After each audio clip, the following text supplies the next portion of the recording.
Hello, this is the Heavy Revival, a podcast about all things heavy music. I'm Joe, and this is Rufus. Nice. And today we'll be reviewing the album Schlagenheim by Black Midi. Yes. So before we get started, as always, we're going to begin with our weekly shout-outs. Joe. Mine is Mishikuri.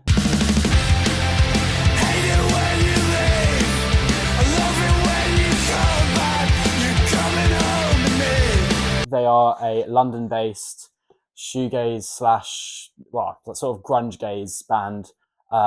They started out as a slowcore band in like 2022. I think it was like a solo project, and then they moved into a way heavier sound. I've seen them a few times, and I think they're the coolest band around now that you should definitely go and see. Cool. My shout out this week is the technical death metal band Fallujah.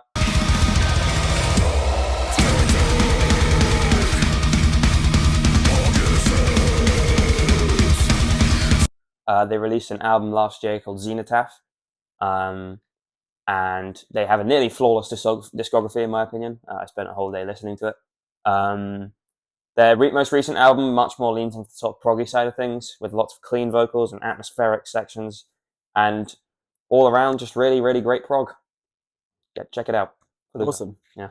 So yeah, as we said, we are going to be reviewing the album Schlagenheim by Black Midi. We've decided to do this due to the really tragic passing of their guitarist Matt. That was the only album that he was on, so we thought it'd be appropriate to review it and give our thoughts and pay our respects to a really, really excellent musician. Yeah, for sure. And an excellent band. Yeah. That I wish was still going. So do I. Yeah. We all do. Yeah, man. Every day. So let's get started with overall sort of thoughts on the album. Well, obviously, you know, it's kind of a seminal when we'll see an album. One of the progenitors of that sort of flavor of music, because obviously for a little while, I know the big three was Black Country New Road, Black Midi, and Squid. I think. Is that accurate? Sounds about right. Yeah. And this album I think kind of kick-started the whole thing in 2019 alongside what's that Godspeed You? Not. Can you tell we are quite tired this season? Yes. Yeah. The first Black Country New Road album called. Oh, I can't even remember. Something first time. Anyway, whatever that one is, it's got the cover with the people running up the hill. Is it just for the first time? Could be. God, we need to. Yeah, we need to next time. Yeah. Anyway, Schlagenheim. It's a fantastic album. Really, there's so many standout tracks. My personal favorite is Speedway. And you like 953. I like 953, but my personal favorite is Need the TMI. So yeah, I'd say for this album, I think it was completely different to anything I've ever heard in my life. I've never heard anything so out there, so uncalculated. Yeah. And yet critics would call it math punk, but I don't know if I'd agree with that personally, because I don't think it fits into that sort of mathcore mold. No, it did, because I think that it was more just chaos than constructed. Yeah. Into. But I think you can hear the influence, because obviously sonically, I mean, I know they have inspirations from all over the fucking place. Yeah. Like jazz and whatever, because they all went to Brit. Yeah. Jesus Christ. Actually, I shouldn't criticize because the majority of our listeners are from Brit, so gotta pay our respect. But still, yeah, I mean, sonically, I think this album, I draw a lot of parallels between this album and some of the earlier mathcore stuff from the late 90s to early 2000s. I think it sounds really similar to the Dillinger Escape Plan's first album, Calculating Infinity. Obviously, it's a little less heavy and a lot more oriented around creating a song instead of just chaos. I think there's a lot more songwriting involved, because where Black Midi may have been more interested in the songwriting side of things, I think the Dillinger Escape Plan are definitely more about like just pushing music as far as they can, past the boundaries of what was considered actually like punk or metal at the time. But there's a very similar dynamic, I think, in the band, in the sense that Black Midi are a group of very, very talented musicians who obviously know what they're doing. And I think they're using that to their advantage in a sense. Yeah. They say, well, we could just do, and you've seen it with Geordie Group's solo album, Yeah. with this like the craziest but like most insane sort of jazz stuff. Yeah, but I think the new sound was like a sort of watered down version of what Black Midi had done, and I think it was a lot more like. I don't know if I'd agree. I'd personally just say it was a completely different thing. Yeah, definitely. But I didn't hear any of the sort of any rock elements to that album. I mean, there was a lot more funk elements in Holy Holy, and obviously blues was just like this crazy jazz tune. Yeah. Like I think that album itself proved that Black Midi as a band knew what, like they are musical geniuses. Yeah. But they decided to take it down a different route and say, well, we could do that, or we could just all sort of play in different time signatures and make it sound cool. Yeah. And all just mess about, and obviously the drummer can go mad, and the guitarist can put his phone in his pickup and then just play sounds, and then I can just, Geordie can just fucking go, oh yeah, and just like make noises, but they made it work, and it's mad to think that something so out there could be so commercially appreciated, like especially in like places like America. That album, like that band is, and that album is huge in America, and I think they're the first sort of band to take a really crazy, like something I personally never heard anything like, and just make everyone like it. It's mad. Yeah, I mean, I think to an extent, how crazy it is what like gives it the commercial, appeal. I think a lot of people are just like, this is like They're insane. intrigued by it. This is insane. Yeah. It's like barely even music. To an extent. But I don't necessarily think it's like, it didn't pioneer a sound, but it definitely popularized it, because it was taking all this sort of like weird fringe stuff and then sort of condensing it into something like palatable, that someone like a normal person could listen to and just be like, this is cool, this is cool music. Yeah. And what I really like about Schlagenheim is that it comes in a much more raw format of like creative expression than maybe some of their later albums do, where it feels much more channeled.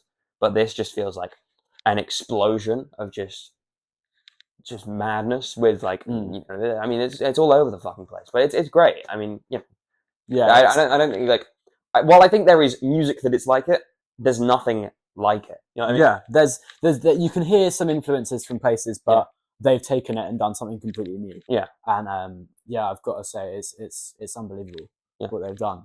And obviously their influences come from all over. Yeah. And to sort of put them all together, it's very hard for a band to say, well, one of us likes jazz, I like punk, and then I like metal, whatever, and put them all together and make something cohesive is impressive, and they've done it so well. Yeah. But yeah, I'd say, what I love about this album as well is that the songs, like half of those songs could be written by different bands and they wouldn't bat an eyelid. Yeah. Like you've got 953, which is just straight like fast punk, and then you've got Western, which is obviously like a Midwest emo inspired track, and there's Reggae, which funnily enough is Reggae inspired. So they've taken like influences from every corner of the world and put them in one album and made it work. Yeah. And that is in itself is something to really appreciate. Yeah. Whether you're a fan or not, that you've got to understand that is something that I've never seen been done before. Yeah. I another thing I think is really, really great about this album is as you get further into it, it seems to sort of like descend into just like total madness. Like, yeah, definitely. At the beginning with 953 and like Speedway and those songs, it's quite coherent. Yeah. But then you get to like Doctor and Boom Boom Boom and Boom Boom Boom, and those songs are just insane. Yeah. Like Boom Boom Boom is basically just Geordie saying the same thing over and over again, and the same riff, and he's just screaming. An audio track running through a pickup. Yeah. And it's just, but it is also probably in my top 3 on the album. Yeah, I'd say Boom Boom Boom is definitely up there for me. Yeah, I like Boom Boom Boom for its comedic value. Yeah, Yeah, I can see that, but I also just really love the track. I think yeah, it's something. It's just mad how these people can come up with stuff like this and make everyone like it, and like go up for Mercury prizes and play Glastonbury yeah, and like play to a commercial crowd yeah, and make them like it. It's like they've all been hypnotized by this crazy yeah. band that sort of yeah, it's made the world. I wouldn't say they changed the world, but I'd say they made people see music in a different way. Yeah, I think they changed the way that people, appreciate stuff that's Yeah, more out there, at least in a modern capacity.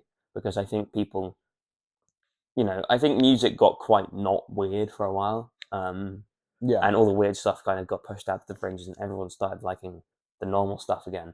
And then, Black Midi and like it's the sort of thing where I don't think Geese would be popular if Black Midi weren't popular. I could see that. Yeah, Hundred like percent. I don't think Cameron Winter or Geese or like I don't know, like any number of these like strange, more experimental artists. Like I don't think JPEG Mafia would be popular without Black Midi. I could see that. I don't think I don't think any of the UK underground stuff would be so publicly like enjoyed without Black Midi. Like I just think there's so much like strange music that just wouldn't appeal to like anyone if you showed the sort of people who like I don't know like Blady and people like that Yeah, now like the equivalent of that person in like 2010, they'd be listening to it and just be like, "What the fuck is this?" yeah, Because I think Black Midi and to an extent some other bands they did change the way that people appreciate strange music and yeah, experimental music, and I think it blew it wide open for it to become a more commercial thing.